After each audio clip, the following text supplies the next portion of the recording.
Hola, hoy día tenemos el OA1 para cuarto año con los ecosistemas niños. Vamos a hablar y refundir un poco el objetivo porque es algo amplio. Vamos a hablar en qué consisten los ecosistemas, los tipos de ecosistemas, vamos a ver un poco los ecosistemas que tenemos en Chile, ya que tenemos una variada geografía, y también lo que es importante, las adaptaciones, cómo los animales o plantas se relacionan con el medio ambiente. Así que veamos la primera imagen que tenemos acá, donde tenemos una diferencia entre los seres vivos y los objetos inertes. Esto en la naturaleza. Aparecen estos dos, ¿cierto? Y hay ¿no es cierto?, aspectos que tiene cada uno de ellos. Ellos se caracterizan porque nacen, crecen, se reproducen y mueren. Son las etapas de su ciclo. Pero ellos a la vez necesitan estos factores que están aquí y que los vamos a ver llamados factores abióticos, como es agua, aire, alimento y luz solar. No pueden prescindir de ellos estos seres vivos que están ¿no es cierto?, en un medio ambiente. Y tenemos los objetos inertes. Tenemos los naturales, que están formados en la naturaleza, propios de ellos, y los objetos artificiales hechos por el ser humano. Estos objetos inertes no cumplen el ciclo que tienen los seres vivos porque ellos no nacen, ni crecen, ni reproducen, ni mueren. Como todos los objetos que nosotros conocemos, ¿cierto?, pueden terminar su vida útil cuando ya, ¿no es cierto?, no sirven, pero no cumplen ningún ciclo como lo hacen los seres vivos. Vamos entonces a la segunda parte que vamos a ver sobre un ecosistema. ¿Cómo se organizan los seres vivos y qué elementos hay en todo ecosistema? Un ecosistema puede ser un charco, un hueco de un árbol, o puede ser tan grande como un océano. Pero siempre hay elementos que nosotros podemos reconocer. Vamos entonces a la organización de los seres vivos. Acá aparece un video de una sabana africana. Vamos a verlo unos minutos y van a reconocer ustedes, obviamente, seres vivos aquí, y después vamos a ver si podemos entender lo que compone un ecosistema. Veámoslo entonces.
Como pudimos ver en este video, ¿cierto? Vimos varios animales. Había ñu, cebras, elefantes y vimos las últimas imágenes, unos leones, ¿cierto? Veamos entonces qué pasa en un ecosistema. Vamos a la siguiente. ¿Qué diferencia existe entre un individuo, una población y una comunidad que es parte de un ecosistema? Vamos viendo acá. Aquí tenemos los conceptos y aquí tenemos algunas imágenes.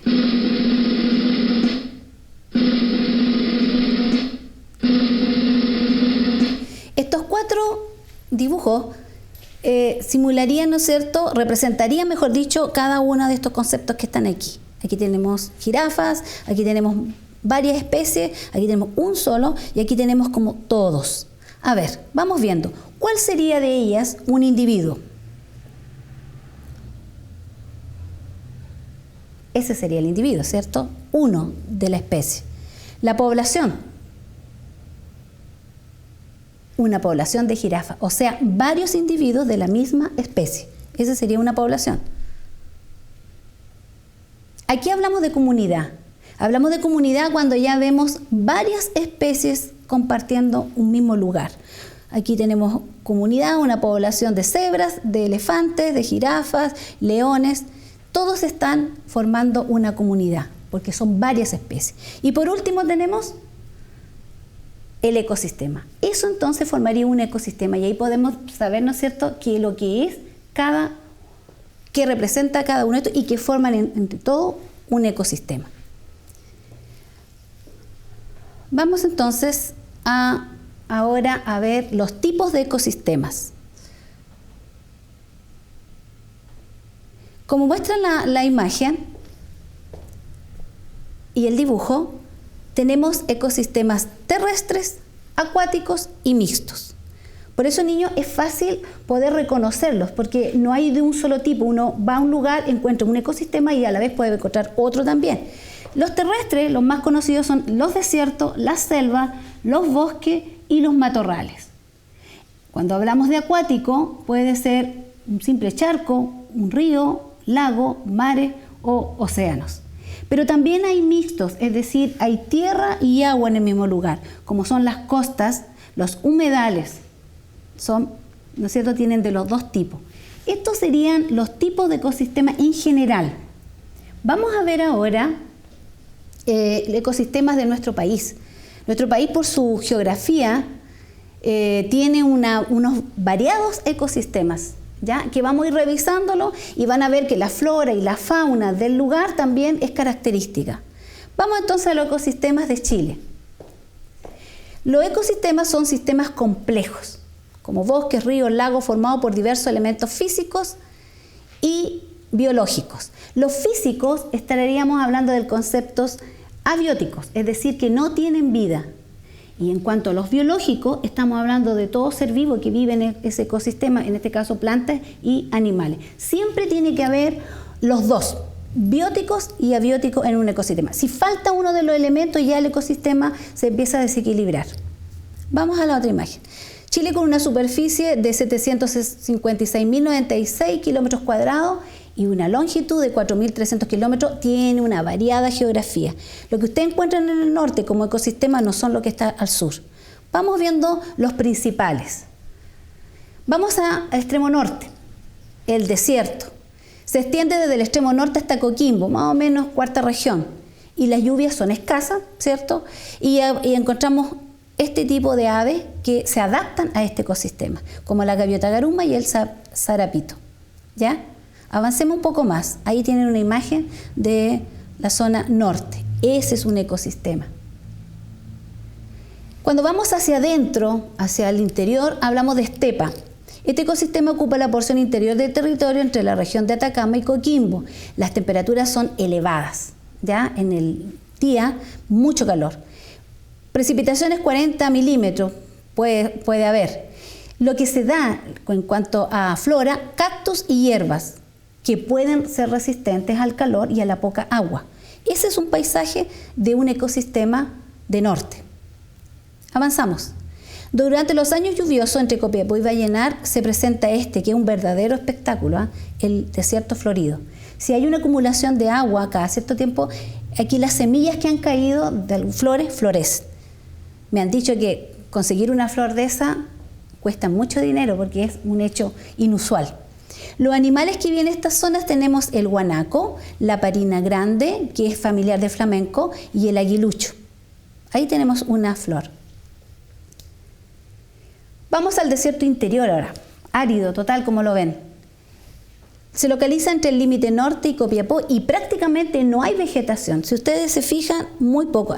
Hay un pequeño musgo a veces que crece en las piedras, la llamada yareta, y le sirve a la gente. Te dirán, ¿viven? Sí, hay personas que viven alrededores y ellos ocupan la yareta a veces como combustible, ¿ya?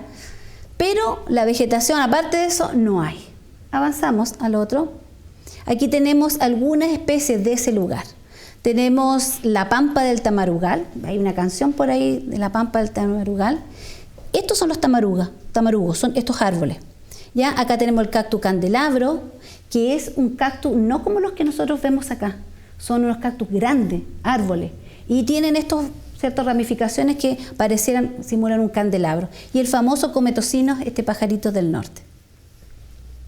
Vamos al altiplano, todavía estamos en la zona norte y todavía estamos con otro ecosistema, ubicado entre el extremo norte y sur de Antofagasta. ¿Ya? Aquí tenemos grandes volcanes, salares, y con lluvias también algo más entre los 300 y 400 milímetros al año. Ahí se ve un poco de yareta, ¿cierto? Y hay más agua. Aquí encontramos la boceta andina, la parina, la vicuña y guanaco y todos familiares de ella, camélido, y el famoso zorro culpeo. Es baja la vegetación, ellos pueden sobrevivir con lo que hay ahí. Después nos vamos acercando a la zona central y vamos al bosque matorral esclerófilo.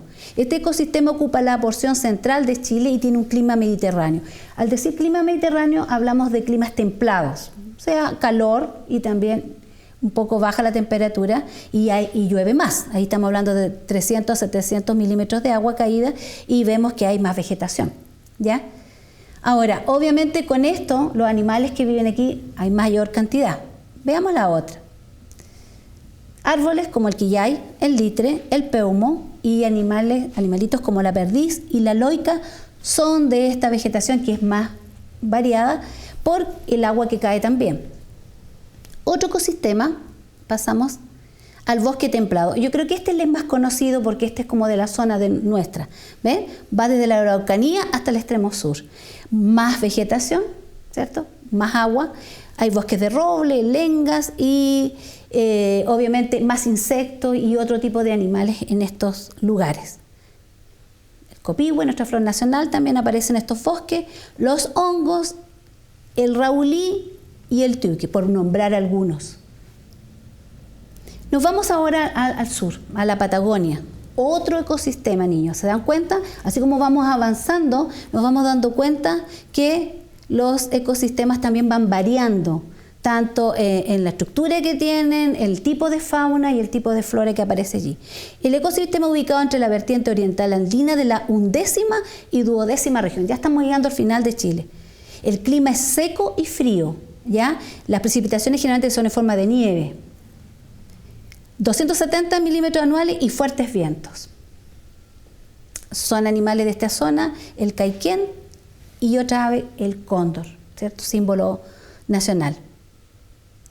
Y llegamos al último ecosistema chileno, que es la Antártica. Yo quiero que ustedes recuerden un poco cómo empezamos con el desierto, que es totalmente opuesto a este ecosistema, y sin embargo son del mismo país. Ecosistema ubicado en el territorio antártico, cuya característica más notable son las bajas temperaturas. Por lo tanto, las precipitaciones son de tipo nivoso, o sea, más nieve, ¿ya? Y casi carente de vegetación. Por lo tanto, los animales que viven aquí son generalmente carnívoros, o sea, uno se alimenta del otro, ¿ya? Ahí tenemos la foca, la ballena, el pingüino, todos esos aquí los tenemos, ¿cierto? Y el pingüino come peces, la foca se lo come a él, ¿cierto? Y así, ¿no es cierto?, la cadena alimenticia se va dando. porque el ecosistema es así. Ahora vamos a hablar de las adaptaciones, porque todos estos animales o plantas, ¿cierto?, que viven en este ecosistema, tienen que tener algunas características para sobrevivir ahí. Cuando fueron creados, eso fue ¿no es cierto?, la característica que se le dio a cada uno para sobrevivir, porque eso es lo que tiene que tener el ecosistema, la sobrevivencia de la especie que está allí. Vamos entonces a la adaptación de los seres vivos.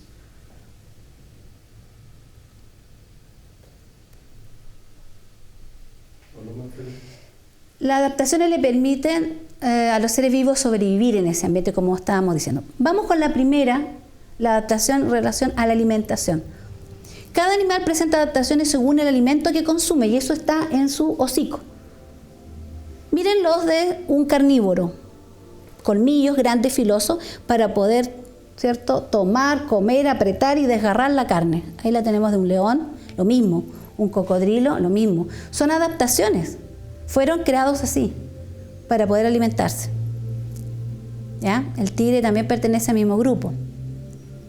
También existen aves carnívoras que tienen dientes, pero pico curvo y garras. Vemos el águila que mira tremendas uñas y un pico para poder también tomar la presa y desgarrarla. Ahí tenemos un cuervo, un carroñero, pero un animal que, ¿no es cierto?, utiliza su adaptación. Vamos a los herbívoros. Ellos tienen molares traseros y dientes cortos porque su alimentación es solo hierbas. ¿Ya? Ahí tenemos un caballo, un toro. No aparecen los colmillos acá. El rinoceronte, otro animal herbívoro. También hay aves herbívoras y sus picos dicen de lo que ellos se alimentan. Por ejemplo, el colibrí tiene un piquito delgado que puede entrar a la flor y succionar el néctar. En cambio, el loro, ¿cierto?, el guacamayo en este caso, tiene un pico grueso que le sirve para partir las semillas. El loro también. ¿Se fija que varía la alimentación de estas aves? Aquí un pequeño pajarito, un piquito pequeño, porque obviamente come semillas.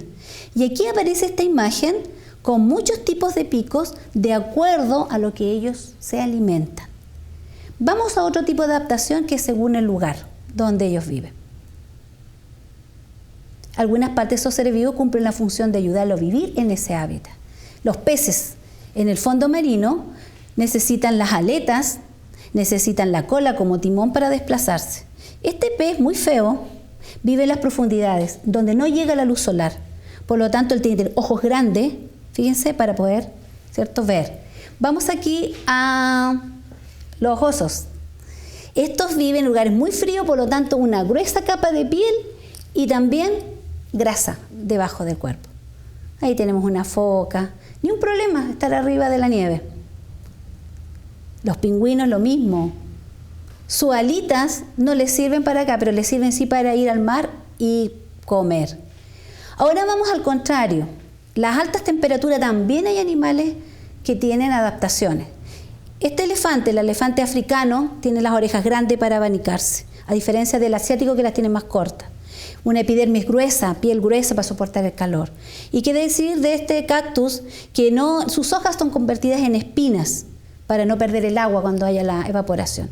Y aquí nos detenemos un poquito. El camello comúnmente se piensa que tiene el agua almacenada en la joroba.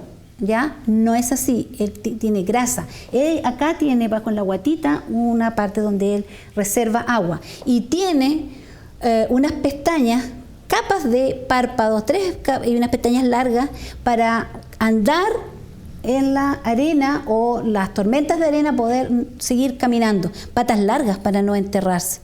¿Se fijan? Todas esas características lo hacen poder vivir ahí y no en la Antártica. Está adaptado acá.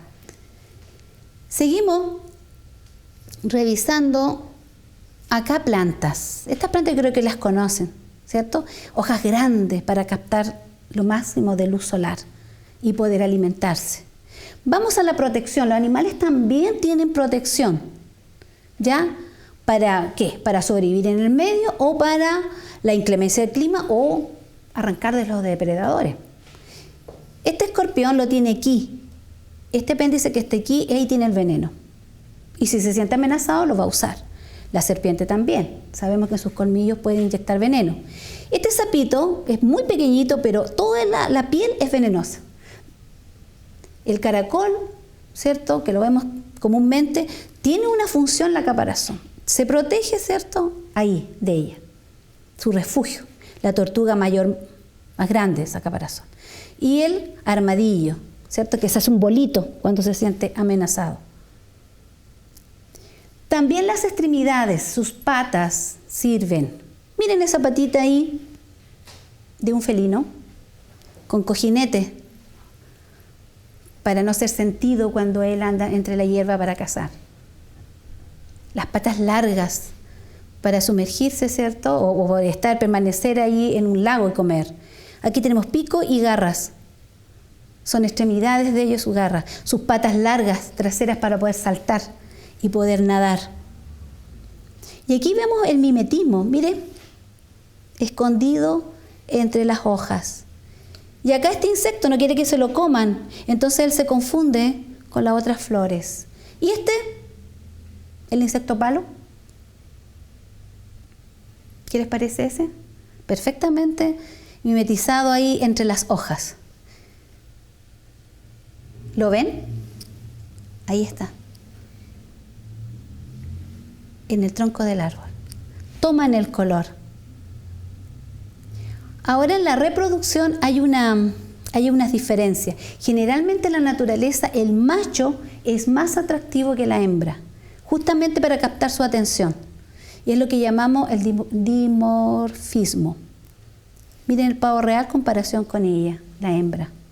Él el que tiene el plumaje hermoso. En el caso, ¿cierto?, de los venados, él el que tiene la cornamenta larga. Ella puede aparecer pero cortita. El macho el que tiene la melena, no la leona. Y acá, este es el pez macho. Ella es la hembra. Acá arriba, ¿cierto?, tenemos macho y hembra igual. Es lo que llamamos dimorfismo sexual, ¿ya? En el cóndor también. Ahora vamos en desplazamiento, lo que ellos tienen para moverse. ¿Qué hace? ¿Qué estructuras tienen para poderse mover? Tienen que ir de un lugar a otro para buscar su alimento. Tenemos las alas, ¿cierto? A pesar que él es un mamífero, pero tiene alas para desplazarse. También acá tenemos otra ave, un insecto.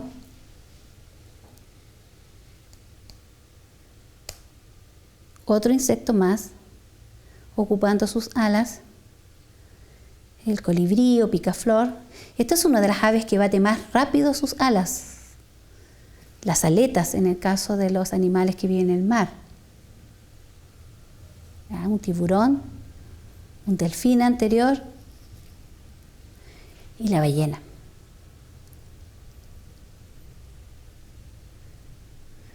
En la tortuga de agua, esta estructura le permite nadar. Fíjense que difieren de las de tierra, ellas tienen unas patitas así. El pez tiene con incluso escamas especiales para hacerlo. Acá tenemos la rana o sapo, ¿cierto? Extremidades largas, livianas. Acá miren las garras. Tiene que ser una ave carnívora. Y este caballero camaleón que toma los colores de acuerdo al lugar donde está. La iguana. Reptil, ¿cierto?, que también lo hace. Y como habíamos visto, los cojinetes que tienen algunos felinos. Ahí también las patas largas de los flamencos. Veamos esto que está aquí, lo vamos a ver acá en una lámina, porque mejor explicarlo, que es un resumen de lo que nosotros hemos estado viendo en relación a las adaptaciones. Si hablamos de la adaptación de los seres vivos al ambiente, ellos, ¿qué permite? ¿Qué función tienen las adaptaciones? Permite a los seres vivos enfrentarse a ese medio ambiente donde están y sobrevivir a él. Entonces, vamos a poner solamente 3 porque hay más tipos de adaptaciones, pero las fundamentales son la alimentación, la protección y de reproducción. Cuando hablamos de alimentación, pueden tener un pico, garras o dientes característicos para esa especie. Por ejemplo, el pico curvo y fuerte lo tienen las águilas para comer y desgarrar. Un curvo grueso para partir semillas como el loro, habiendo otro tipo, ¿cierto?, de picos como para comer la semilla o lo que ellos, ¿no es cierto?, quieran, que es más cortito, más de otra forma. En relación a las garras, tenemos el zorro para atrapar su presa. Y como ejemplo, por los dientes, tenemos, ¿cierto?, los herbívoros y los carnívoros. Acá tenemos el caballo, molares desarrollados, él es un herbívoro, no necesita colmillos, pero sí los dientes filosos de un lobo no podría comer con los dientes de una vaca, por ejemplo. Tiene que tener otro tipo de estructura. En relación a la protección, vemos que pueden ser el animal tener veneno, una caparazón, se puede mimetizar o se puede camuflar de acuerdo a lo que en el medio está. En el veneno hablamos de la araña, podemos hablar del escorpión, podemos hablar de la serpiente, que tienen alguna estructura donde ellos insertan veneno para defender. En la caparazón tenemos la tortuga, pero en los jardines tenemos los caracoles. En el mimetismo el insecto palo, ¿cierto?, o palote, ¿ya?, que toma todo el color del medio para no ser visto y no ser comido. Y en el camuflaje tenemos el saltamonte, que también, ¿cierto?, toma del lugar toma lo que él necesita para no ser visto. En cuanto a la reproducción, hablamos del dimorfismo, que era las variaciones que en la fisonomía tienen algunos animales para llamar la atención a la hembra. Yo les decía que generalmente son los machos que tienen o un plumaje o tienen alguna estructura, cornamenta, que llame la atención para que la hembra, ¿no es cierto?, se fije en él. La mariposa y los peces, y hay diferencia entre machos y hembras de una misma especie, como lo vimos en el video que estábamos viendo. Veamos un poco si pueden descubrir en el video algunos animalitos ahí mimetizados en el medio. Aquí. ¿Dónde estará el insecto aquí? Ahí está. Tomó el color del abedul, ¿cierto?, con blanco y plomo para no ser visto. Y acá, y ahí podemos distinguirlo mejor, esta lechuza escondida en el tronco de un árbol. Ahí está.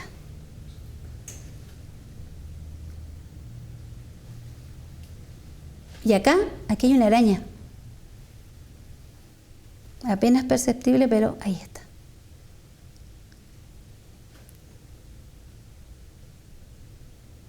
Y acá, ahí está. ¿Cierto? Un pequeño roedor tomando los colores de las rocas. Y aquí está un poco más complejo, ¿eh? ¿Dónde está el animalito?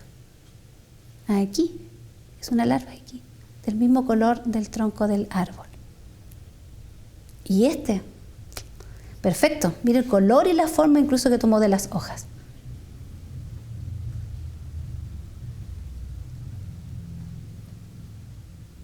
Y acá, difícil verlo. Ahí está.